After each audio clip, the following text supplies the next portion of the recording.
First of all अगर last class से related कोई डाउट है, कोई सवाल है, कुछ पूछना चाह रहा है कोई व्यक्ति, उसको क्लियर करवा देना। वरना लास्ट सेशन में जब हम लोगों ने इंडस वैली सिविलाइजेशन देखा था, ठीक है, जिस समय आईबीसी के बारे में जाना था, इंडस वैली सिविलाइजेशन के बारे में जाना था, तो वहीं से कंटिन्यू हम लोग आज आगे कर रहे हैं। लास्ट टाइम रिलीजन तक कंप्लीट हो गया था और आज के लिए हेडिंग डाल दीजिए the economy of Indus valley civilisation. The economy of Indus valley civilisation यानी कि सिंधु घाटी सभ्यता की अर्थव्यवस्था कैसे थी। सिंधु घाटी सभ्यता जो है इसकी अर्थव्यवस्था के बारे में जानना। देखो मैं आपसे लास्ट टाइम भी कहा था, फिर से एक बार दोहरा दे रहा हूं इस बात को कि आप लोग इकोनॉमी चाहे इंडस वैली सिविलाइजेशन की देखो या आप लोग इकोनॉमी आज के टाइम की देखो, सबसे पहले ये देखना कि किसी भी देश की जो इकोनॉमी होती है, अर्थव्यवस्था होती है, उसके कुछ पिलर्स होते हैं, उसके कुछ क्या होते हैं, आयाम होते हैं, प्रमुख आयाम इंपॉर्टेंट जो है पिलर्स होते हैं। और इकोनॉमी के पिलर्स की बात करें तो सबसे पहला जो पिलर आता है इसमें आता है दैट इज एग्रीकल्चर। एग्रीकल्चर यानी कि सबसे पहले अगर हम लोग बात करें तो किसी भी देश में जो इकोनॉमी का एक प्रमुख साधन होता है वो कृषि व्यवस्था हो सकती है, राइट। सेकेंड, इकोनॉमी में जुड़ता है एनिमल हस्बेंड्री या द डोमेस्टिकेशन ऑफ एनिमल्स आप लोग लिख सकते हैं। तो दूसरा आता है एनिमल हस्बेंड्री। एनिमल हस्बेंड्री का मतलब समझिए आप लोग पशुपालन से। तो दूसरा जो व्यवस्था है वो है पशुपालन की व्यवस्था। तीसरा जो आता है अर्थव्यवस्था में उसमें आता है that is trade and commerce. Trade and commerce अगर बात की जाए तो यानी कि व्यापार एवं वाणिज्य इसमें जुड़ता है, व्यापार एवं वाणिज्य। और जो अगला एक और इंपॉर्टेंट आता है अर्थव्यवस्था के साधन के रूप में, उसमें जुड़ता है शिल्पकारिता यानी कि क्राफ्ट वर्क जो है, क्राफ्टमैन जो लोग थे उस समय। तो एक और अगर इकोनॉमी में हमने जोड़ना है इसमें चौथा जो अंग इसका आएगा तो इसमें आएगा क्राफ्ट वर्क, ठीक है। अगेन कह दे रहा हूं जो नेक्स्ट आएगा इसमें दैट इज क्राफ्ट वर्क, शिल्पकारिता। शिल्पकारिता और यही चीजें हमने इंडस वैली सिविलाइजेशन में जो है चेक करनी है कि वहां का जो है किस तरीके से व्यापार था, कौन कौन से शिल्पकार लोग थे, क्राफ्टमैन्स में कौन कौन लोग वहां पर शामिल थे, वहां का जो कृषि था, एग्रीकल्चर था, वो कैसे कार्य करता था, और वहां पर जो ट्रेड यानी कि व्यापार की जो व्यवस्थाएं थी वो व्यापारिक गतिविधियां कैसे होती थी। तो ये हमारे पास में सारा जो है इंडस वैली सिविलाइजेशन का एक जो है खाका आने वाला है। अगर इसमें बात करें इंडस वैली सिविलाइजेशन की इकोनॉमी को लेकर तो इसमें जो सबसे पहला पार्ट है दैट इज द एग्रीकल्चर। मतलब अगर हमसे कल को ये सवाल पूछे कि आईबीसी के जो लोग थे इनका मेन ऑक्यूपेशन क्या रहा होगा, यानी कि इस समय जो है इनका मुख्य पेशा क्या रहा होगा, तो जब भी मुख्य पेशा की बात करेंगे कि इनका मुख्य पेशा क्या था तो वो था कृषि। समझ लो, यानी कि जो मेन इनका जो एग्रीकल्चरल क्रॉप्स था वही इनका ऑक्यूपेशन था, उनका जो है प्राथमिक कह सकते हैं कमाई का साधन ही क्या है, कृषि है। समझ रहे। अब आप सवाल ये कहेंगे कि सर मुख्य पेशा इनका कृषि था, हम कैसे मान लें, आप जो है कैसे इतना कह सकते हो कि इनके पास में जो है कृषि सर्व प्रारंभ में जो है हुआ करती थी। देखो हमें कृषि के कुछ साक्ष्य मिलते हैं, कृषि के हमें कुछ क्या मिलते हैं, एविडेंसेस मिलते हैं। और एविडेंसेस के रूप में जैसे मैं लेट कर लेता हूं, सबसे पहला जो एविडेंस है वो एविडेंस है हमारे पास में राइस हस्क का मिलना। एक राइस हस्क मिलता है कहां से, फ्रॉम रंगपुर। बात समझना जरा ध्यान से कि रंगपुर नामक स्थान से हमें एक जो है धान की भूसी मिली है, धान की जो बाली होती है ना, वो जो धान का भूसा होता है, तो यहां से हमें क्या मिला, एक राइस हस्क मिला है। हिंदी में इसको लिखते हैं चावल या धान की जो भूसी होती है। तो धान की भूसी का मिलना यानी कि हमारे पास में ये दिखाता है कि रंगपुर जो एक आईबीसी की साइट है, इंडस वैली सिविलाइजेशन का जो एक प्रदेश है, उस प्रदेश अगर धान मिल रहा है तो ये हम लोग उससे हिंट कर सकते हैं कि हाँ यहाँ पर जरूर जो है धान की खेती हुआ करती थी। तो सबसे पहले जो है रंगपुर से, जिसको रंगनाथ राव जी ने खोजा था, धान की भूसी का मिलना पहला एविडेंस है। दूसरा एविडेंस कहां से मिला है, ध्यान से समझिए, दैट इज लोथल। लोथल का नाम सुना है, एकमात्र जो डॉकयार्ड था, कृत्रिम जो बंदरगाह था, कहां पर, इंडस वैली सिविलाइजेशन में, पंजाब में आज के टाइम में। तो लोथल से हमें क्या मिला है, लोथल से हमें एक ऐसा मतलब कह सकते हैं सील मिला है, एक ऐसी मुहर मिली है, एक ऐसा जो है टुकड़ा मिला है जिसमें यह दिखाया गया है कि वहां से चावल या जो है वहां पर जो है क्या मिलते हैं, बाजरा, इसके दाने के साक्ष्य मिलते हैं। मेरी बात समझना कि लोथल से हमें क्या मिले हैं, बाजरा, गेहूं तथा चावल के दानों के साक्ष्य, चावल के दानों के साक्ष्य। अभी मैं सिर्फ कृषि से रिलेटेड बता रहा हूँ, बाकी यहाँ से हमें क्या मिला है, यहाँ से हमें लोथल से एक फ्लोर मेकिंग फैक्ट्री मिली है, मतलब आटा बनाने की चक्की मिली है। तो अगर कहीं से हमें आटा चक्की मिल रही है तो विच मीन्स वहां पर क्या था, ग्रेन से, मतलब गेहूं था तो गेहूं को ही तो आटे में कन्वर्ट करोगे, पीसोगे ना उसको। तो जब लोथल की बात की जाएगी तो लोथल से हमें क्या मिला है, लोथल से सर्वप्रथम हमें बाजरा, गेहूं और चावल के साक्ष्य मिले हैं, मुहर पर इनकी इमेजेस बनी है। और दूसरा यहाँ से एक जो है फ्लोर मेकिंग जो फैक्ट्री है, यानी कि आटा बनाने की जो चक्की है, उस आटा चक्की के एविडेंसेस मिलना, तो ये हमें बताता है कि हाँ यहाँ से कृषि कार्य होते थे। बाकी लोथल के सिग्निफिकेंस क्या है वो अलग टॉपिक है, जब मैं इंपॉर्टेंट साइट्स पे आऊंगा तो लोथल वहां अलग से टॉपिक रहेगा। यहां कृषि से कैसे रिलेशन है ये हम लोगों ने समझना है। दो चीजें क्लियर है। एक और चीज समझना, आप लोगों ने नाम सुना है किस चीज का, मोहनजोदड़ो का और हड़प्पा का, राइट। अब जो हमारे पास में थर्ड जो प्लेस है दैट इज मोहनजोदड़ो। मोहनजोदड़ो, अब जो मोहनजोदड़ो है यहां से हमें क्या मिलता है, यहां से हमें एक ग्रेट ग्रेनरी मिलती है। यहां से क्या मिला है, that is great granary. Great granary, excuse me please. हाँ हेलो, हाँ जी बताएं। नमस्कार, गुड मॉर्निंग सर, थोड़ा जल्दी बताएंगे, मैं क्लास में हूँ एक्चुअली।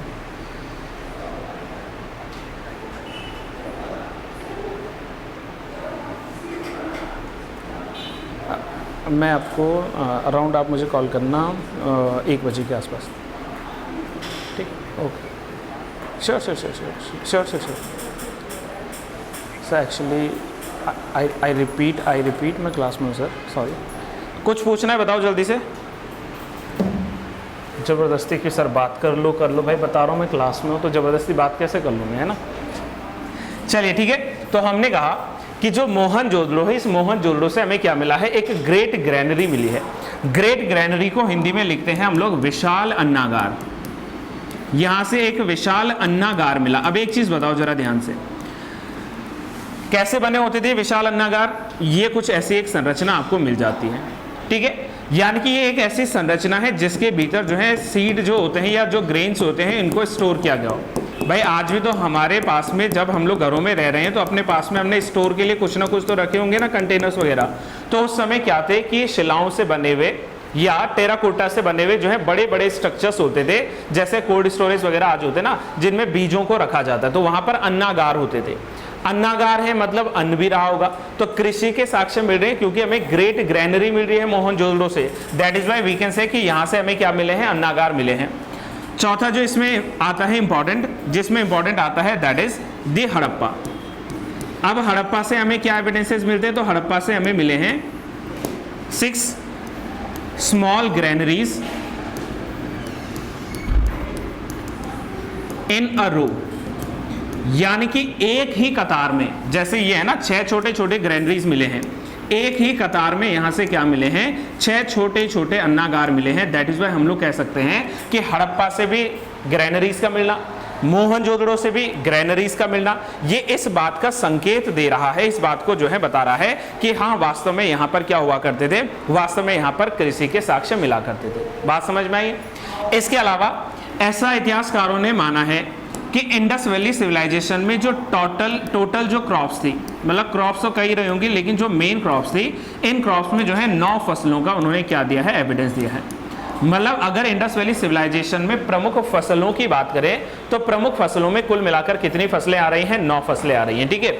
अगर आप साथ में नोट्स बना रहे हो, ठीक है, कोई भी व्यक्ति, तो इसमें फसलों के नेम्स जो है लिख लेना। पहले तो बेसिक में वही चलेंगे, चावल, गेहूं, सरसों, बाजरा, कपास, ये सारी चीजें, ठीक है। चावल, गेहूं, सरसों, बाजरा, कपास, ठीक है। इंग्लिश में जिसको कंफ्यूजन होगी, राइस से व्हीट है, मस्टर्ड है, ठीक है, मस्टर्ड यानी कि सरसों आ गया, बाजरा को बाजरा ही लिखना, और कपास क्या होता है हमारे पास में, कॉटन होता है। इसके अलावा जौ, खजूर, तरबूज, मटर, ठीक है, ये भी लिख लीजिए। जौ मतलब बार्ली, खजूर यानी कि डेट्स जो होती हैं, ठीक है। इसके अलावा जो है यहाँ पर आपको मिल जाएगा मटर, यानी कि जो हमारे पास में क्या मिलता है, पीस मिलते हैं। एंड एक और लास्ट रह गया हमारे पास में, दैट इज रागी। रागी यहाँ पे जो है मिलती है। पहले इसमें खजूर और तरबूज भी लिख लेना, ठीक है, तरबूज। इत्यादि। मतलब ये कुछ प्रमुख प्रकार की हमें क्या मिलती है, वहां से क्रॉप कल्टीवेशन के एविडेंसेस मिलते हैं। तो चावल, गेहूं, सरसों, बाजरा, कपास, जौ, खजूर, मटर, तरबूज, ठीक है, रागी के एविडेंसेस मिले हैं। तो ये हमें प्रमुख रूप से यहाँ से मिलती है। तो इसीलिए हम लोग कह सकते हैं कि यहाँ पर क्या थे, कृषि के सर्वाधिक साक्ष्य थे। तो इंडस वैली सिविलाइजेशन की जब भी बात की जाए तो कृषि के साक्ष्य के रूप में कि हाँ इनका प्रारंभिक पेशा कृषि था, कैसे हम लोग डिफाइन करेंगे, तो इसके भीतर कृषि के ये सारे एविडेंसेस हमें इंडस वैली से मिलते हैं। सही है, यहाँ पर ये कोई कंफ्यूजन है? दूर ठीक है, ये ठीक है। चलिए नेक्स्ट सुनिए। अब नेक्स्ट इसमें आते हैं, दैट इज दूसरा जो आयाम मैंने बताया वो आता है पशुपालन। हालांकि पशुपालन के साक्ष्य कम मिलते हैं, लेकिन पशुपालन यहाँ पर हुआ करता था। अब पशुपालन के क्या साक्ष्य हैं, जरा ध्यान से समझना। एनिमल हस्बेंड्री की बात करें, डोमेस्टिकेशन ऑफ एनिमल्स की बात करें, तो सिंधु घाटी की सभ्यता से हमें कुछ जो है जानवरों के होने का प्रतीत होता है कि हाँ यहाँ पर जानवर भी हुआ करते थे। जैसे सबसे पहले आप लोग चलिए वापस रिलीजन में मैंने आपसे एक चीज बोली थी कि मैंने कहा था जो हम्ड बुल होता है, ये हम्ड बुल को पूछते थे। तो बुल है यहाँ पर, मतलब यहाँ पर जो है सांड हुआ करता था, ठीक है, बैल हुआ करता था। तो यानी कि पशुपालन में ये लोग जो है बुल को, या जो ऑक्सन होते हैं, इन ऑक्सेंस को पाला करते थे। सबसे पहला तो हमें यही एविडेंसेस मिलता है। इसके अलावा भेड़ बकरी, ये तो खैर कॉमन सा था कि वहां पर जो है गॉट होगी, वहां पर जो है शीप होगी, ठीक है। इनको जो है इनका पालने का क्या था, काम था वहां पर कि वो बकरियों को पालेंगे, भेड़ों को पालेंगे। इसके अलावा जो इंपॉर्टेंट आता है वो आता है दैट इज घोड़े के पालने के साथ हमें क्या मिलते हैं, एविडेंसेस मिलते हैं। यानी कि इस समय हॉर्सेस थे सर, इस समय घोड़े थे। आप कैसे बोल सकते हैं, देखो एक जगह का नाम आप लोगों ने सुना होगा, एक जगह का नाम आप लोगों ने सुना होगा, सुरकोतडा। एनी वन ऑफ यू जो बताएगा सुरकोतडा कहां पर है? गुजरात में, ठीक है, गुजरात में एक जगह है ना सुरकोतडा। तो सुरकोतडा यानी कि गुजरात से हमें घोड़े के कंकाल मिले हैं। क्या मिले हैं यहां से मिले हैं हॉर्स स्केलेटन, यानी कि घोड़े जो है, इस घोड़े के जो है कंकाल हमें यहाँ से मिले हैं। अस्थि पंजर इसको कह सकते हैं हम लोग, जो घोड़ा है ना उसका जो है कंकाल हमें मिलता है सुरकोतडा से। तो ये कहा जा सकता है कि हाँ यहाँ पर एविडेंस है, क्योंकि सुरकोतडा इंडस वैली साइट है और सुरकोतडा से घोड़े का मिलना वाला, हाँ कहीं ना कहीं वहां पर घोड़े थे। इसके अलावा लोथल से क्या मिला है, घोड़े का जबड़ा मिला है, ठीक है। तो लोथल नामक जो जगह है गुजरात में, वंस अगेन यहां से जो है घोड़े का जबड़ा मिला है, जौ जो होता है, ठीक है। ये जो जौ है घोड़े का, जो मतलब उसका सर वाला पार्ट है, वो हमें यहाँ से मिलता है। इसी प्रकार से आप लोगों ने पहले भी पढ़ा था बुर्जहोम नामक साइट, जो कि आईबीसी से पहले की चली आ रही साइट है, कश्मीर में है। तो यहाँ से भी हमें क्या मिले हैं, डॉग के डोमेस्टिकेशन के एविडेंसेस मिलते हैं। और वो मैं कई बार बता चुका हूँ कि ह्यूमन के साथ में जो है डॉग को भी दफनाया गया है, कुत्ते के साथ में मानव को दफनाया गया है। तो इसके एविडेंसेस हमें मिलते हैं। तो यहाँ से कुल मिलाकर गए घोड़े के साक्ष्य, ठीक है, सांड के साक्ष्य, बकरी के साक्ष्य, या फिर जो है भेड़ के साक्ष्य। तो ये कुछ ऐसे एविडेंसेस मिलते हैं जो पशुपालन इंडस वैली में होता था। मैं अगेन कह रहा हूं इनका प्रायर या प्रारंभिक पेशा नहीं था, प्रायर ऑक्यूपेशन नहीं था, लेकिन हाँ पशुपालन ये लोग किया करते थे, जो कि बहुत आम सी बात है ना। आज के टाइम में भी भले इंडस्ट्रियलाइजेशन की और हम लोग हैं, लेकिन फिर भी भारत की मैक्सिमम जो आबादी है, बहुत सी आबादी है जो अभी भी कृषि और पशुपालन पर आधारित है, राइट। लेकिन अब प्रारंभिक पेशा क्या है किसी का, वो वहां पर हमें चेक करना पड़ता है। इस पूरी सीरीज का जो सबसे इंपॉर्टेंट पार्ट आता है फ्रेंड्स, इनकी अर्थव्यवस्था, इनकी इकोनॉमी का। तो इकोनॉमी में आता है ट्रेड। ये वाला आप लोग इंपॉर्टेंट हाईलाइट कर लेना, क्योंकि ट्रेड जो है यहां से सवाल बने हैं। तो आईबीसी में जो नेक्स्ट आता है वो आता है व्यापार, यानी कि ट्रेड। इंपॉर्टेंट जो इसमें आता है दैट इज ट्रेड, यानी कि व्यापार। अब जरा ध्यान से समझना व्यापार के पीछे क्या कहानी है। फिर वापस चलते हैं। देखो व्यापार की जब हम लोग बात करते हैं ना, तो चाहे वो इंडस वैली हो, चाहे वो मौर्यन एज हो, चाहे वो गुप्ता एज हो, चाहे वो आज 21st सेंचुरी हो, हम हमेशा पहले व्यापार के तरीके पढ़ते हैं कि व्यापार किस तरीके से हो सकता है। व्यापार प्रारंभ से ही दो तरीके से हो सकता है। एक को तो हम लोग नाम देते हैं इंटरनल ट्रेड, एक होता है हमारे पास में आंतरिक व्यापार, इंटरनल ट्रेड यानी कि आंतरिक व्यापार, और एक हमारे पास में आता है एक्सटर्नल ट्रेड यानी कि बाह्य व्यापार। एक्सटर्नल ट्रेड यानी कि बाह्य व्यापार, बाह्य व्यापार। अब जरा दोनों में अंतर भी समझ लेते हैं, ठीक है। देखो इंटरनल ट्रेड का मतलब क्या है कि trade with in the boundary, जो भी उनके पास में क्या है, उनकी टेरिटरी है, उनकी बाउंड्री के भीतर ट्रेड होना, समझ लो। और एक होता है एक्सटर्नल, जैसे अगर मैं इंडिया की बात करूं तो उत्तराखंड का, उत्तराखंड की किसी राज्य में, देहरादून से टिहरी ट्रेड हो रहा है, टिहरी से पौड़ी, पौड़ी से चंपावत, ये हो रहा है, तो ये एक तरीके से जो है अंतर राज्य और अंतर जो है राज्य कहेंगे ना, अंतर राज्य ट्रेड है। यानी कि हम लोग क्या करें, with in the boundary of Uttarakhand trade कर रहे हैं। एक तो ये व्यवस्था हो सकती है, और एक ऐसा हो सकता है जो एक्सटर्नल है, मतलब देहरादून से भेज दिया यूपी से कहीं और एक हो सकता है जो फॉरेन ट्रेड हो रहा है, यानी कि विदेशों के साथ में हो रहा है, कि इंडिया का चाइना से, पाकिस्तान से, जहां से भी ट्रेड हो रहा है, तो वो एक्सटर्नल ट्रेड में ये आ जाएगा। इंटरनल ट्रेड जो समय होता था, जो सबसे प्रारंभिक विधि है व्यापार की, इस व्यापार की प्रारंभिक विधि में हमेशा से याद रखना, इसमें एक ही सिस्टम आता है जिसका नाम है बार्टर सिस्टम। बार्टर सिस्टम, सबने नाम सुना होगा बार्टर का, ठीक है। बार्टर सिस्टम का मतलब क्या होता है, इसको हम लोग जो है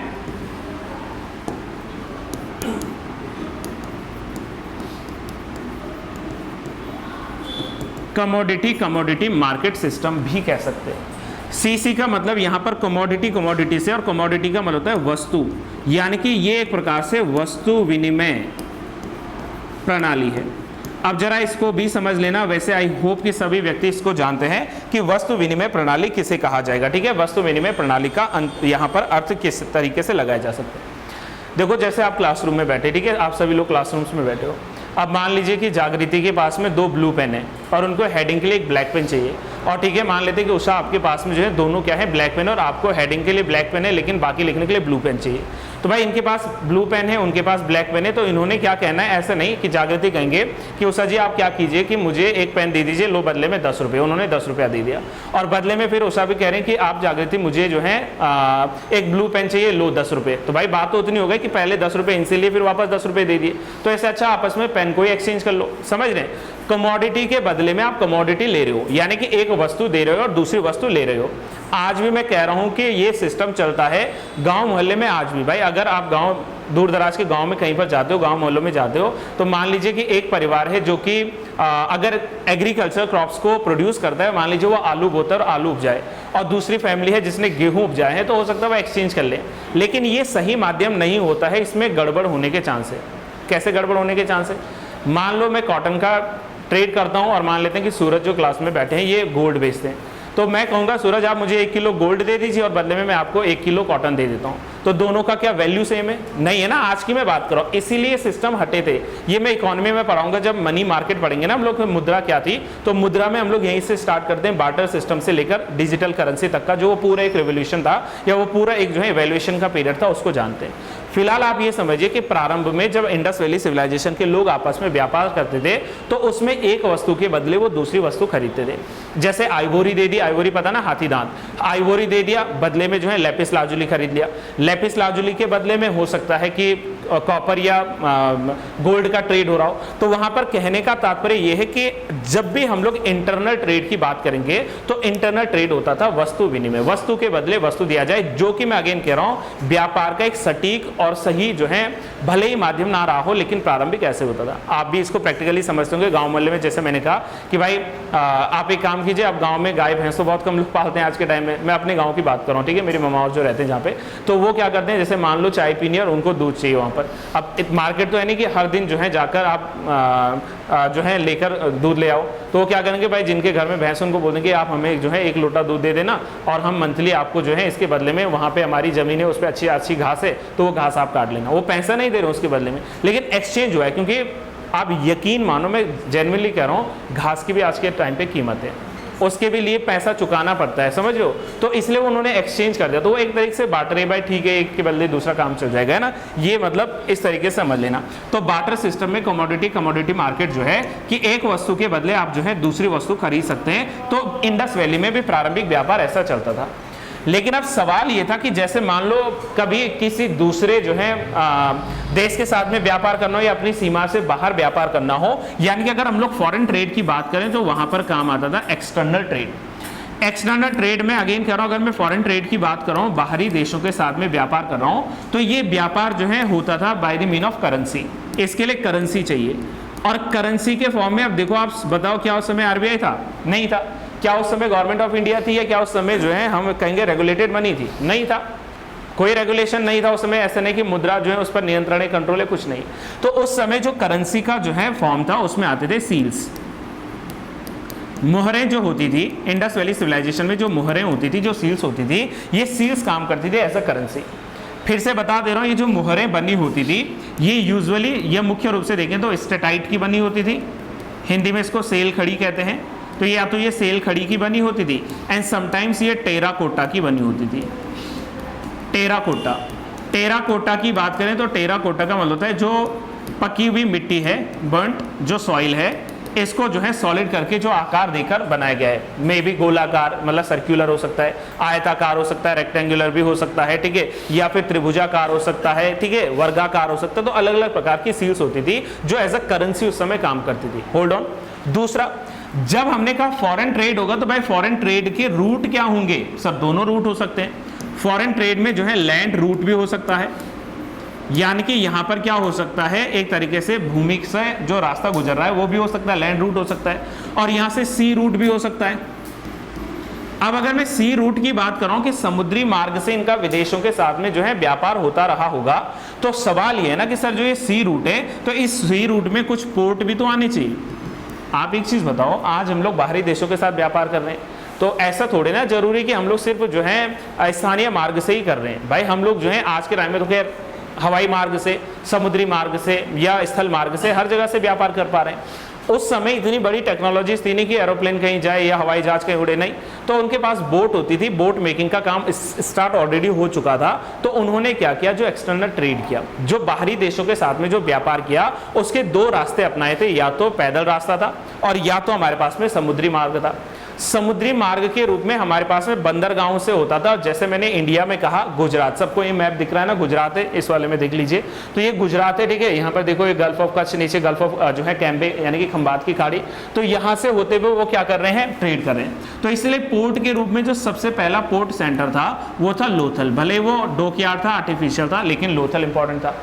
इसके अलावा देखो जब यहाँ से ट्रेड करेंगे, ये रहा इंडिया का मैप, तो यहाँ से अगर मान लो हम लोग ट्रेड कर रहे हैं कहाँ के साथ में, मेसोपोटामिया के साथ में, ठीक है, या मान लीजिए हम लोग इराक, जॉर्डन, सीरिया, ये जो ईरान वाला पार्ट है, यहाँ पर सऊदी अरेबिया, ओमान, यहाँ अगर ट्रेड कर रहे हैं तो यहाँ से जो है जहाज निकलेगा और यहाँ पर एक जो है बंदरगाह पड़ता है जिसका नाम है बहरीन बंदरगाह और दिलमून बंदरगाह। दो बंदरगाहों के नाम याद रखना आप लोगों ने, एक है बहरीन बंदरगाह, एक है दिलमून बंदरगाह और एक है माकन बंदरगाह। तीन बंदरगाह और लिखने इसमें, बहरीन, ठीक है, दिलमून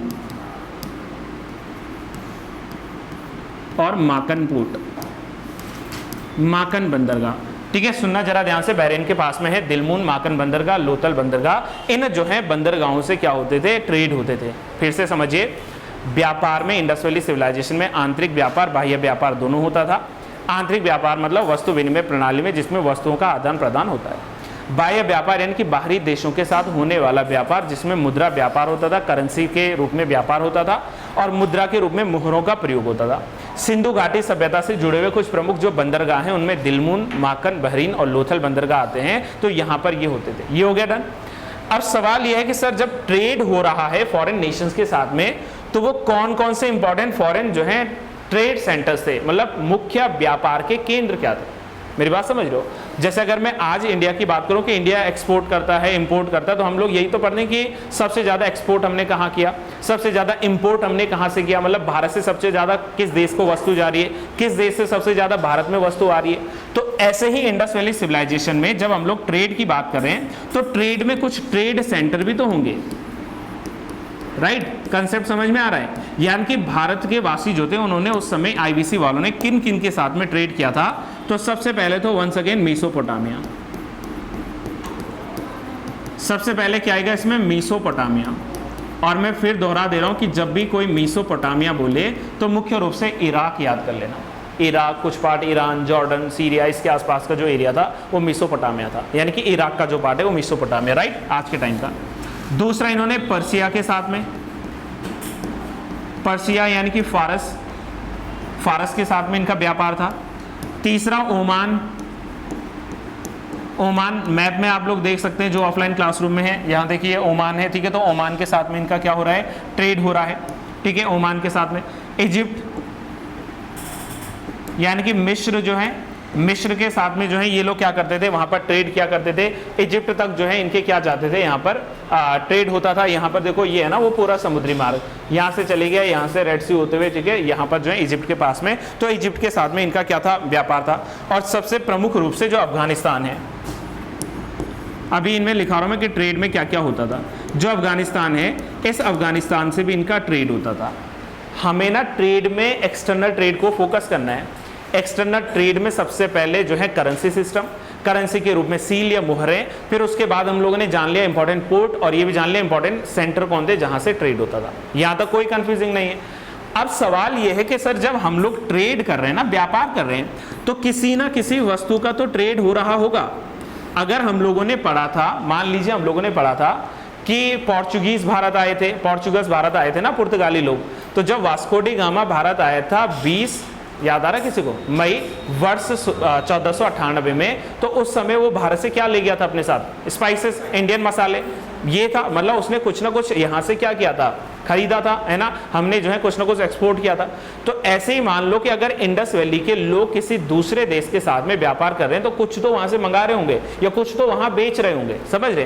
तो हमने यहाँ पर यही जानना है कि जो ट्रेड गुड्स थी, यानी कि जो वस्तु जो व्यापार में प्रयुक्त होती थी, और उसमें भी कौन से, इंपोर्टेड की मैं बात कर रहा हूं, जिनको इंपोर्ट किया जा रहा है, जिनको क्या किया जा रहा है, हम लोग आयात कर रहे हैं। आयातित वस्तुओं की मैं बात कर रहा हूं, आयात मतलब मंगवाना, ठीक है। तो जो नेक्स्ट हेडिंग हमारा है वो यही है कि इंडस वैली सिविलाइजेशन के लोग कौन से प्रदेश से, कौन सी क्षेत्र का, कौन सी प्रदेश से या कौन से क्षेत्र से किस वस्तु का क्या करते थे, ट्रेड करते थे। और इसको समझने का सिंपल सा फॉर्मूला बनाते हैं। इधर तो हम लोग लिखते हैं दैट इज कि वस्तु कौन सी है, गुड कौन सा है, कमोडिटी कौन सी है, कमोडिटी का नाम लिखते हैं। और इधर लिखते हैं हम लोग कि कौन सा वो ट्रेड सेंटर था जहां से ये मंगाते थे। मतलब स्टेट लिख सकते हैं, कंट्री लिख सकते हैं, ट्रेड सेंटर लिख सकते हैं, व्यापार का केंद्र लिख सकते हैं कि कहां से हम लोग कौन सी वस्तु को मंगवाते थे, ठीक है। सबसे ज्यादा और सबसे प्रीशियस जो स्टोन था उस समय का, उसका नाम था लेपिस लाजुली। सुना है आप लोगों ने नाम। तो सबसे जो प्रीशियस स्टोन था, मतलब सबसे कह सकते हैं ना कि कीमती अनमोल जो रत्न था उस समय का, उसका नाम था लेपिस लाजुली। लेपिस लाजुली दिख रहा है इतना बारीक, लेपिस लाजुली, शायद ऑनलाइन नहीं दिखेगा। लेपिस लाजुली, हिंदी में इसको लिखते हैं लाजवर्दी मणि। और ये जो हम लोग मंगाते थे उस समय, आईबीसी के लोग ये मंगाते थे बदख्शां से, बदख्शां। और बदख्शां नामक जो ये प्लेस है सिचुएटेड इन अफगानिस्तान।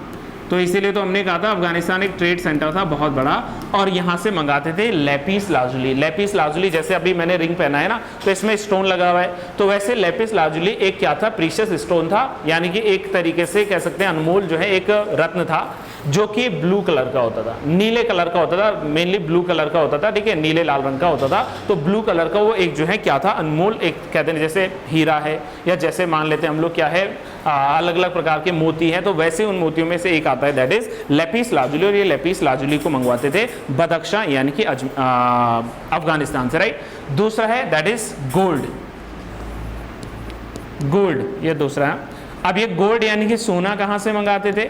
अब देखो भाई, एक चीज तो सब में कॉमन रखना कि अफगानिस्तान लगभग सब में है, तो अफगानिस्तान से वही है। इंडिया में बताना सबसे बड़ी गोल्ड माइन में से एक है जो कोलार गोल्ड माइन, तो ये जो है कहाँ से मंगाते थे, कोलार गोल्ड माइन से। कोलार जो गोल्ड माइन है यहाँ से गोल्ड मंगवाते थे। कोलार गोल्ड माइन किस स्टेट में है, कर्नाटक में सिचुएटेड है, तो कोलार से। अब आप बोलेंगे सर ये विदेशी कैसे हो गया, जबकि ये तो भारत में। लेकिन गाइस एक चीज कनेक्ट किया आपने, जब मैंने आईबीसी का विस्तार पढ़ाया था तो मैंने इसका सबसे सदर्न मोस्ट पॉइंट क्या बताया था, महाराष्ट्र, यही था, यानी कि महाराष्ट्र में दहमाबाद। तो उसके बाद का क्षेत्र तो उनके लिए अलग ही हो गया ना, वो तो पूरा प्रदेश ही अलग हो गया। तो इसलिए इन्होंने जो ट्रेड किया था महाराष्ट्र से थोड़ा और साउथ की तरफ आगे बढ़े, और जो है कर्नाटक में जाकर एक जगह पड़ती है कोलार, तो कोलार में जाकर इन्होंने क्या किया था, इसका ट्रेड किया था, ठीक है। और इसके अलावा फारस से, पर्शिया से, वहां से भी वो क्या मंगाते थे, सोना मंगाया करते थे। तो पर्शिया यानी कि फारस से भी इनके पास में जो है गोल्ड आता था। इसके अलावा सिल्वर यानी कि चांदी, सिल्वर चांदी कनेक्ट करना। हम लोग ये पूछ रहे हैं कि जो इंडस वैली सिविलाइजेशन के लोग थे वो इंपोर्ट किन किन वस्तुओं का करते थे, ठीक है, और कहां कहां से करते थे। चांदी ये मंगाते थे दो प्रमुख प्रदेशों से, एक तो अफगानिस्तान वंस अगेन कॉमन है, और दूसरा ईरान का जो प्रदेश था, तो ईरान और अफगानिस्तान से जो है आता था चांदी। नेक्स्ट है कॉपर यानी कि तांबा, ठीक है। नेक्स्ट आता है हमारे पास में दैट इज कॉपर यानी कि तांबा, और तांबा ये मंगाते थे वंस अगेन ओमान, बलूचिस्तान और खेतड़ी से। चलो खेतड़ी से शुरुआत करते हैं। खेतड़ी नामक जगह कहां पर है? राजस्थान में है, ठीक है। खेतड़ी राजस्थान से ये लोग क्या मंगाते थे? कॉपर मंगाते थे। इसके अलावा ओमान से, देखो मैप में अगेन कह रहा हूँ, आप साथ में देखते रहना, ठीक है। ऑनलाइन नहीं दिखा पाऊंगा, यहाँ पर ये जो है तो ओमान से, ठीक है। ये इंडिया है, यहाँ पर ओमान है, तो ओमान से भी ये लोग क्या मंगाएंगे? सिल्वर और कॉपर जो है यहाँ से मंगाएंगे। इसके अलावा पाकिस्तान में जो बालूचिस्तान वाला एरिया है, बालूचिस्तान, तो बालूचिस्तान के प्रदेशों से भी ये लोग जो है कॉपर का यहाँ से क्या करते थे? ट्रेड करते थे। इसके अलावा ये लोग टिन मंगाते थे बाहर से। ये सारे मैं इंपॉर्टेंट मेटल्स बता रहा हूँ जो जो इन्होंने बाहरी प्रदेशों से मंगाए। और टिन इन्होंने अफगानिस्तान एंड सेंट्रल एशिया का जो वही जैसे मान लीजिए ये ऊपर सीरिया, इराक, उससे ऊपर जाएंगे, ठीक है। तो ये जो है मुख्य रूप से टिन का जो इंपोर्ट करते थे, तो इसमें लिख लीजिए सेंट्रल एशिया यानी कि मध्य एशिया, कॉमा ओमान, उसी में सिचुएट मतलब उसी के पास में है ओमान और अफगानिस्तान, ठीक है। यहाँ से ये लोग मंगवाते थे एंड अफगानिस्तान, ठीक है। यहाँ से आ गया टिन का प्रोडक्शन। लास्ट रह गया इसमें लेड यानी कि सीसा, लेड। अब ये सीसा कहाँ से मंगवाते थे? सबसे पहले तो अजमेर के पास से मंगवाते थे, और मुझे शायद बताना ना पड़े अजमेर कहाँ है?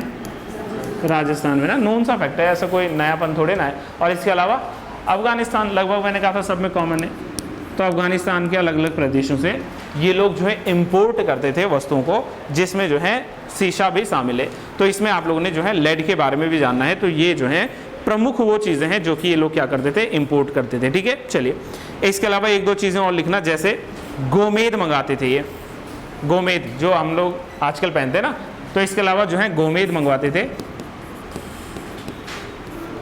गोमेद।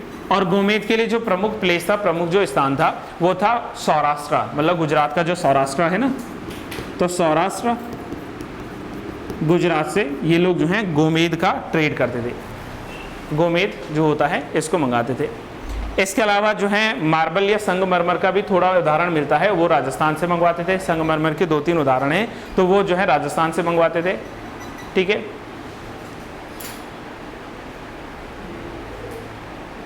बस ATC आदि। तो ये हमारे पास में क्या है? इनके व्यापार के साक्ष्य हैं। अब लास्ट में बस एक नोट के साथ हम लोग खत्म करेंगे। देखो, आपको मैं बता देता हूं कि जो मेसोपोटामिया है, अभी मैंने नाम लिखा था ना मेसोपोटामिया का,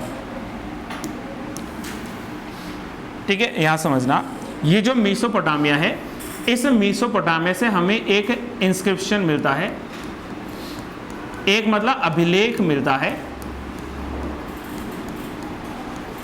जिस अभिलेख में इनके ट्रेड रिलेशंस की बात की गई है, इनके व्यापार संबंध की बात की गई है। किसके साथ में?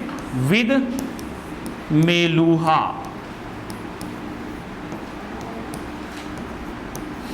इनके ट्रेड संबंधों की बात की गई है मेलुहा के साथ में। अब सवाल ये था कि जब ये जब ये मेसोपोटामिया से हमें मिला था, एक इंस्क्रिप्शन मिला था, लगभग 2350 BC का है, मतलब मैच्योर जो एज था लगभग 2350 BC का ये जो मिला था। तो इसमें ये लिखा हुआ है कि मेसोपोटामिया का ट्रेड रिलेशन था मेलुहा के साथ में, और बाद में इस मेलुहा प्रदेश की पहचान हुई थी सिंधु के पार का जो क्षेत्र है, या सिंधु का जो क्षेत्र है, यानी कि इंडस वैली सिविलाइजेशन। तो इनडायरेक्टली कहें, अगर कल को पूछे कि मेलुहा प्रदेश किसको कहा गया है, तो वो सिंधु प्रदेश जो है, इंडस जो रीजन है, उस इंडस रीजन को मेलुहा के नाम से जाना गया। सो दैट इज वाई हम लोग कह सकते हैं कि इनका जो ट्रेड था, इनका जो व्यापार था, वो मेलुहा के साथ में भी था, यानी कि IBC के लोगों के साथ में था। So this is about the trade relations. अब जल्दी से मुझे बताओ कि सिंधु घाटी सभ्यता का व्यापार को लेकर जो बातें थी, इनमें कोई प्रॉब्लम सी लग रही है तो बताओ। ऑल ऑफ यू गाइस, ठीक है। मकरान बता दिया, मेलुहा की प्रदेश की पहचान हो गई है। अब लास्ट में जो इसमें एक छोटा सा वन लाइनर टॉपिक बच जाता है, वह इनका शिल्पकारिता। और शिल्पकारिता में देखो, ऐसा नहीं कि कोई बहुत बड़ी चीजें हैं, कुछ भी नहीं है। शिल्पकारिता की जब हम लोग बात करें, तो शिल्पकारिता में मैंने आपसे बस ये कहना है कि यहाँ पर कौन लोग थे। अब जैसे मैंने क्या कहा मैंने कहा जी इनका ट्रेड होता था कहाँ से, समुद्री मार्ग से। तो अगर समुद्री मार्ग से इनका ट्रेड हो रहा है फ्रेंड्स, तो यानी कि कोई ना कोई यहाँ पर नाव बना रहा होगा ना। तो जब शिल्पकारिता की बात आएगी तो सबसे पहले इसमें बोट मेकर्स आएंगे, यानी कि नाव बनाने वाले भी तो होंगे। ये कुछ नया थोड़े ना है। दूसरा यहाँ पर कौन होंगे, यहाँ पर जो है कह सकते हम लोग गोल्ड स्मिथ होंगे। भले ये सिविलाइजेशन कैसी थी, ब्रॉन्ज एज सिविलाइजेशन थी आईबीसी। तो ऐसा नहीं कि सिर्फ यहाँ पर ब्रॉन्ज स्मिथ होंगे, यहाँ पर गोल्ड स्मिथ भी होंगे। गोल्ड स्मिथ के साथ में ब्रॉन्ज स्मिथ। हिंदी में कहें तो ये सुनार है, ये जो है कांस्यकार है। इसके अलावा आप लोग कह सकते हैं कारपेंटर्स मिलते थे। कारपेंटर्स को हिंदी में क्या लिखते हो, बढ़ई, बढ़ई होते हैं ना कारपेंटर्स। तो यहाँ पर कौन मिलते थे, बढ़ई यहाँ पर मिल जाते थे। अब ये नोन सा फैक्ट है, कारपेंटर्स का भी वहाँ पर काम है, ठीक है, लकड़ी का वहाँ पर काम हो रहा है, तो भाई बढ़ई जो है वहाँ पर हमें मिलने वाला है। इसके अलावा जो है रथकार होता था, बुनकर होते थे, वीवर्स का काम था, तो यहाँ पर जो है वीवर्स होते थे। जिनका काम वीविंग करने का है तो वीवर्स जो है यहाँ पर होंगे, ठीक है, वीविंग का काम करने वाले वीवर्स होंगे, यानी कि बुनकर लोग होंगे, ठीक है। चैरेट मेकर्स होंगे, चैरेट मेकर्स होंगे, यानी कि रथकार, रथ को बनाने वाला रथकार हुआ करते थे, एक्सेट्रा। तो ये कुछ मतलब शिल्पकारी लोग थे। और ये कोई ऐसा बहुत सच ऐसा बड़ा सवाल नहीं। हमें यहाँ से क्या मिलते हैं, हमें यहाँ से पॉटरीज मिलती हैं, यानी कि जिनको क्या कह सकते हैं हम लोग, बर्तन कह सकते हैं, मिट्टी के बर्तन मिलते थे ना, क्ले पॉट मिलते हैं। और पॉटरीज भी अलग अलग प्रकार की थी, मतलब जो बर्तन थे वो कैसे थे, एक तो सिंपल पॉटरी थी और एक जो है डेकोरेटेड पॉटरी होती थी, जिसको ग्रेवेयर के नाम से या ब्लैकवेयर के नाम से हम लोग जानते थे। तो यहाँ से अगर पॉटरीज मिल रही है तो कोई ना कोई पॉट यानी कि मिट्टी के बर्तन बना रहा है, तो वो कलाकार व्यक्ति है, शिल्पकार व्यक्ति है। तो यहाँ से पॉट मेकिंग का जो काम मिलता है, तो वो मतलब हम लोग कह सकते हैं कि ये जो सिविलाइजेशन थी, दैट इज वाई हमने कहा ये अर्बन सिविलाइजेशन था, कोई ग्रामीण संस्कृति नहीं थी। ये क्या है, अर्बन, यानी कि जो है शहरी संस्कृति है। तो शहरी संस्कृति के रूप में हमें यहाँ से मैक्सिमम एविडेंसेस मिलते हैं ट्रेड के, यानी कि व्यापार के। जल्दी से मुझे बताया जाए फ्रेंड्स कि क्या व्यापार को लेकर कोई कंफ्यूजन है? नो, एक एक करके हेडिंग बाय हेडिंग हम लोग चल रहे हैं। नेक्स्ट जो इसमें हेडिंग आती है, ये इंपॉर्टेंट लिख लीजिए। और इसमें पहले आते हैं हम लोग सिंधु घाटी की लिपि के बारे में, कि यहाँ की स्क्रिप्ट कैसे थी। ये हो गया ना ट्रेड वाला। देखो हम लोग ध्यान से समझिए, हम लोगों ने इसमें आईबीसी का आज इकोनॉमी से स्टार्ट किया, और इकोनॉमी में agriculture done, animal husbandry also done, trade and commerce complete, और नेक्स्ट आ जाता है क्राफ्ट वर्क, वो भी कंप्लीट। अब एक और न्यू हेडिंग के रूप में हम लोग जो इसमें जानने वाले हैं, इसमें आएगा हमारा that is Indus valley civilisation की स्क्रिप्ट कैसे थी, यानी कि यहाँ की लिपि कैसे थी, ठीक है। तो चलिए न्यू हेडिंग बनाइए, script of Indus valley civilisation.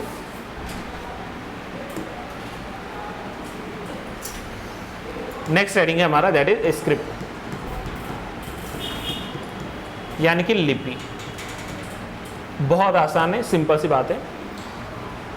Indus valley civilisation is a part of proto historic age. ये मैंने सबसे पहली लाइन लिखाई थी कि सिंधु घाटी की सभ्यता आद्य ऐतिहासिक काल की क्या है, एक उदाहरण है या एक सभ्यता है, राइट। और आद्य ऐतिहासिक काल का डेफिनेशन क्या था, एक ऐसा काल जिसके लिखित साक्ष्य मिले हैं लेकिन इनको आज तक पढ़ा नहीं गया है। मतलब जब भी कोई इंडस वैली सिविलाइजेशन की स्क्रिप्ट पूछेगा तो भाई वो अज्ञात है, हमें नहीं पता कि कौन सी स्क्रिप्ट है, अज्ञात स्क्रिप्ट है, ठीक है, अननोन सी स्क्रिप्ट है। लेकिन उस स्क्रिप्ट को नेम दिया गया है, इसलिए इंडस वैली सिविलाइजेशन की स्क्रिप्ट को जो नाम दिया गया है, इसको पिक्टोग्राफिक स्क्रिप्ट के नाम से जानते हैं। पिक्टोग्राफिक स्क्रिप्ट, पिक्टोग्राफ्स का मतलब होता है चित्र, भाव चित्र, तो इसीलिए इसको हम लोग नाम देते हैं भाव चित्रात्मक लिपि, भाव चित्रात्मक लिपि। और मैं अगेन कह रहा हूं ये जो है अभी तक अननोन है, कि क्या लिखा है कुछ नहीं पता, ये अननोन स्क्रिप्ट है, इसको रीड नहीं किया गया है, अज्ञात जो है एक लिपि है। और ऐसी लिपि जिसको पढ़ा नहीं गया है, जिसकी जानकारी मिल चुकी है, तो उसी को एक और नाम से जानते हैं और उसको कहते हैं बॉस्ट्रोफेंडम। तो इसीलिए इसको लिख लीजिए बॉस्ट्रोफेंडम, बॉस्ट्रोफेंडम स्क्रिप्ट। राइटिंग स्टाइल है, ठीक है। और ये जो राइटिंग स्टाइल है ये लिखते हैं कहाँ से, right to left, left to right मत कहना। इनका जो स्टाइल है वो क्या है, right to left, right to left, हाँ जैसे उर्दू राइट टू लेफ्ट जो है, ठीक है। अब जैसे अब एक चीज़ बताओ, मैं ये बोर्ड पे लिख रहा हूँ ना, तो मैं अभी कैसे लिख रहा हूँ, राइट टू लेफ्ट या लेफ्ट टू राइट। मैं ऐसे खड़ा हूँ तो ये मेरा लेफ्ट है, ये मेरा राइट है। और मैं जो लाइन लिख रहा हूँ, मैं ये लिख रहा हूँ ना ऐसी लाइन, यानी कि मैं कहाँ लिख रहा हूँ, मैं लिख रहा हूँ लेफ्ट टू राइट। लेकिन यहाँ पर जो आईबीसी की स्क्रिप्ट मिलती है वो कुछ ऐसी लिखी हुई है, राइट टू लेफ्ट, बिना रुके हुए सीधे यहाँ से कहाँ चलेंगे वो, लेफ्ट टू राइट, फिर बिना रुके हुए राइट टू लेफ्ट, फिर left to right, right to left. यानी कि यहाँ पर जो है इनकी स्क्रिप्ट जो है वो कुछ इस तरीके से नजर आएगी आपको। और यही कारण है कि इस स्क्रिप्ट को एक और नाम से भी लिखते हैं, और इट इज ऑल्सो कॉल्ड सर्पलिपि। सर्पलिपि का मतलब है सर्पेंटाइन। ये सर्पेंटाइन काइंड ऑफ जो है स्क्रिप्ट के नाम से भी जाना जाता है। फिर से समझना, सिंधु घाटी सभ्यता की लिपि भाव चित्रात्मक लिपि है, अर्थात इसे सर्पलिपि भी कहा जाता है, किंतु इसे आज तक पढ़ा नहीं गया और इसी कारण इसको ब्राउस्ट्रोफेंडम के नाम से भी जानते हैं। ब्राउस्ट्रोफेंडम लिपि मतलब जो अभी तक रीड नहीं की गई है, और जो इसका स्टाइल है वो क्या है, राइट टू लेफ्ट की तरफ में है। तो ये आप लोगों ने पहले समझना है। यहाँ तक की बात क्लियर है। अब हमने कहा जी इसमें भले ही कोई अल्फाबेट्स नहीं है, ऐसा नहीं कि ABCD क ख ग घ कुछ लिखा है, नहीं, इसमें कोई अल्फाबेट्स नहीं है, लेकिन चित्र है, भाव चित्रात्मक लिपि है। तो इसमें एक और कंसेप्ट हमने ऐड करना होता है, एक और कंसेप्ट हमने इसमें जोड़ना होता है, और वो कंसेप्ट ये कहता है फ्रेंड्स कि जो ये भाव चित्रात्मक हमें लिपि मिली है, इसमें टोटल कितने सिंबल्स मिले हैं। मैंने कहा ना कि चित्र है, चिन्ह है इसमें, तो टोटल कितने सिंबल्स मिले हैं, और दूसरा इसमें कुल बेसिक सिंबल्स की संख्या कितनी है। टोटल सिंबल्स बताओ एनीवन,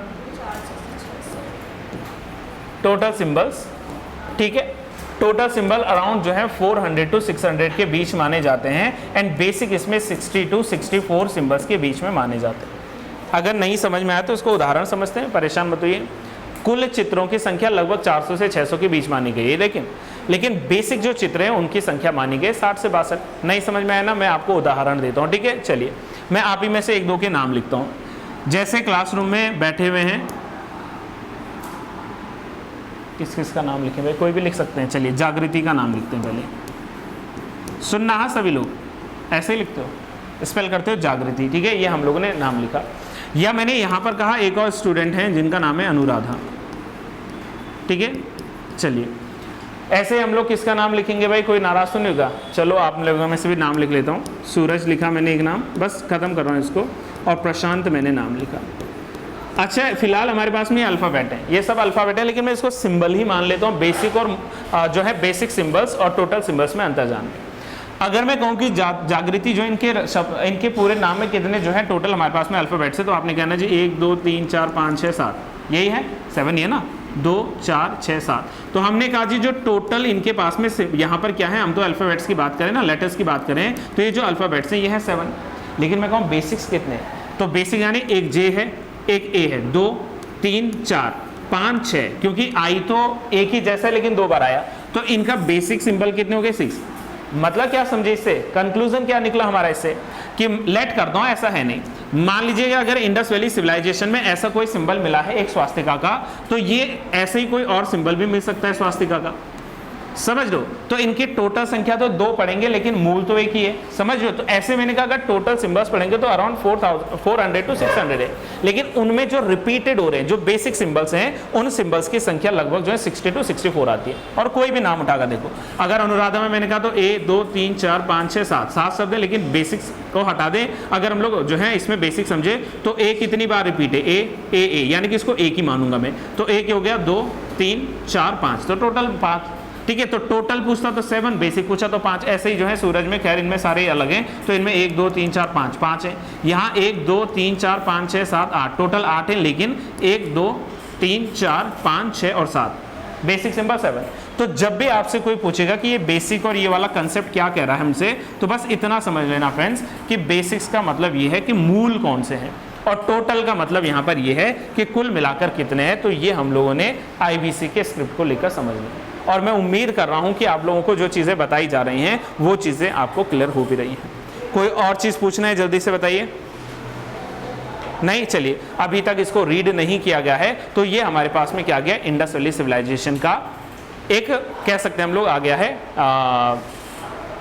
लिपि के बारे में, ठीक है। यहाँ तक ठीक है। सेशन और स्ट्रेच करना है या फिर आज के लिए यही रखूँ, इनफ। चलो फिर बाकी की बातें कल करेंगे, क्योंकि लिमिटेड टाइम होता है। आई नो आप लोगों को लेट हो जाता है घर के लिए, सुबह से बैठे हैं कई लोग 7 बजे से, तो दिस इज ऑल। हाँ पूछ रहे कुछ?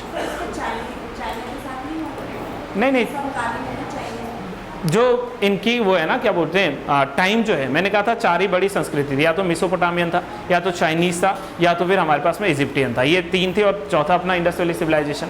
तो इनकी जो भाव चित्रात्मक थी वो बिल्कुल अलग थी। मिसोपोटामिया से हम लोग मानते हैं कि शायद स्क्रिप्ट मिसोपोटामिया की थी, लेकिन मिसोपोटामिया ने स्क्रिप्ट को पढ़ा जा चुका है और आईबीसी की स्क्रिप्ट को अभी तक नहीं पढ़ा जा सकता। चाइनीज स्क्रिप्ट को पढ़ सकते हैं, ठीक है, जो लैंग्वेज है ना उनकी मंडारिन लैंग्वेज जो है, तो उसको आराम से पढ़ा गया है, ठीक है, लेकिन हम लोग जो है आईबीसी को आज तक नहीं पढ़ पाए, तो इसीलिए इसको हम लोगों ने कहा कि ये भाव चित्रात्मक लिपि है। जैसे चाइना की भी एक तरीके से चित्रात्मक है, लेकिन वो रीड किया गया है, तो ये हमारे पास में इसमें याद रखना है। चाइनीज स्क्रिप्ट से इसका कोई लेना देना नहीं, टोटली डिफरेंट है। चाइनीज स्क्रिप्ट अलग है, ये स्क्रिप्ट अलग है। ट्रेड नहीं था, ट्रेड क्यों नहीं था, लेकिन मेन सेंटर ट्रेड तो है, चाइना के साथ ट्रेड है, ठीक है, आसपास के जितने भी जहाँ पर थे, ठीक है, जैसे मान लीजिए कि जो है चीन वाला पार्ट हो गया, इसके साथ ट्रेड था, नेपाल उस समय का, भूटान आज का, तो ये ट्रेड तो एक कॉमन मार्केट था। लेकिन जो मेन ट्रेड था, मैं अगेन कह रहा हूँ, मेन जो सेंटर थे वो मेसोपोटामिया, पर्शिया, इजिप्ट, यही थे मेन जो ट्रेड सेंटर्स थे, देखिए, तो इनमें हम लोगों ने जानना है। बाकी ये हो गया है कंप्लीट। कुछ और पूछना चाह रहे हैं कोई व्यक्ति, then please go for it, और अगर नहीं तो अब थोड़ा ही रह गया, कल में भी शायद कंप्लीट हो जाएगा। इसमें मेजरमेंट रह गया, ठीक है, सील्स रह गए, इनकी मोहरों के बारे में रह गया, और सिटी प्लानिंग, और फिर उसके बाद में इंपॉर्टेंट प्लेसेस पे चलना है। तो एक और सेशन में हमारा ये कंप्लीट हो जाएगा, एक में तो नहीं होगा पर 2 सेशन में कंप्लीट हो जाएगा, और एंशिएंट हिस्ट्री का सबसे बड़ा पार्ट ही यही है। Done, all good. चलिए, तो बाकी आपको जो है ये वीडियो रिकॉर्डेड भी मिल जाएगा एज अ रिवीजन, बाद में उसको थोड़ा सा देख लेना, है ना। और मैं वही कर रहा हूँ, एब्सेंट कम रहो सभी लोग, और ठीक है, इस तरीके से काम करते हैं, ठीक है, डन। चलिए, अभी आप लोग जा सकते हैं।